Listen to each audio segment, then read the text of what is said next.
dalam mendukung pertumbuhan dan pembelajaran anak. Ini bisa memberikan umpan balik secara terbuka seperti itu. Kemudian bisa dengan melakukan pemantauan kesejahteraan emosional.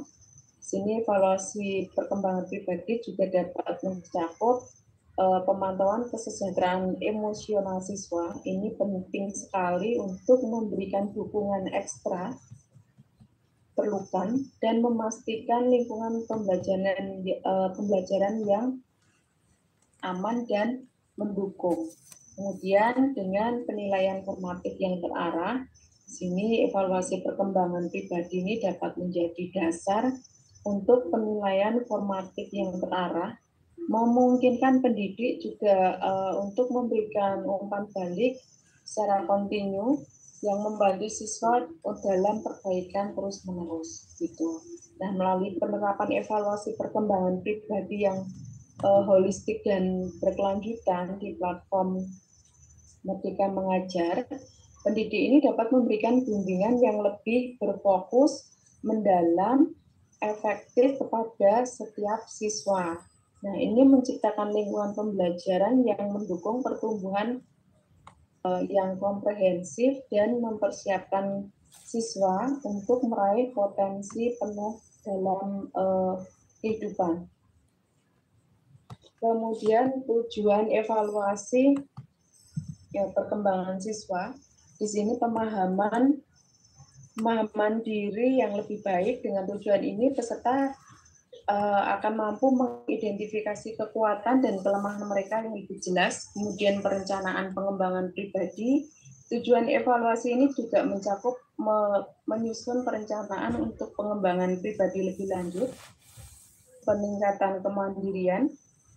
Di sini melalui evaluasi peserta akan dapat menumbuhkan rasa mandiri yang lebih kuat. Kemudian untuk metode evaluasi yang digunakan ini bisa dengan self-assessment. Ini peserta akan diminta untuk melakukan evaluasi terhadap diri mereka sendiri. Kemudian di feedback, metode ini melibatkan penilaian dari atasan, rekan kerja, dan bawahan.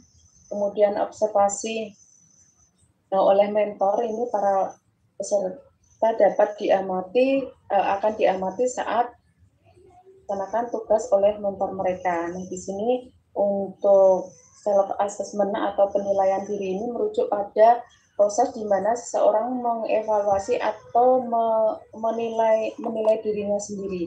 Ini melibatkan refleksi pribadi terhadap keterampilan, pengetahuan, sikap atau kinerja dalam suatu konteks tertentu. Nah, di sini self assessment ini dapat dilakukan untuk berbagai tujuan, termasuk pengembangan pribadi, pemantauan kemajuan, atau evaluasi diri dalam pendidikan. Nah, untuk konteks pendidikan, ini mencakup keterampilan dan kompetensi, kemudian pencapaian tujuan, kemudian pemahaman konsep atau materi, kemudian evaluasi kinerja, kemudian pemahaman diri, pengembangan keterampilan, dan pemahaman kecenderungan atau gaya belajar. Nah, untuk self-assessment ini biasanya melibatkan pertanyaan-pertanyaan reflektif, penilaian diri terhadap pencapaian tujuan atau penggunaan alat-alat penilaian diri tertentu seperti kuesioner atau rubrik evaluasi, seperti itu. Kemudian untuk degree feedback ini adalah satu proses penilaian di mana seseorang itu menerima umpan balik dari berbagai pihak yang berada di sekitarnya.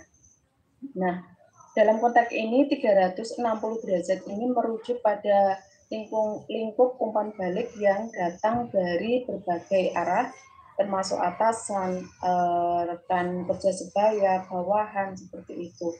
Kemudian ini juga mencakup beberapa langkah, yaitu identifikasi pihak-pihak yang memberikan umpan balik, kemudian pengumpulan umpan balik, kemudian analisis dan pelaporan, kemudian penggunaan umpan balik untuk pengembangan pribadi. Nah, keuntungan dari pendekatan ini adalah perspektif komprehensif, ini menerima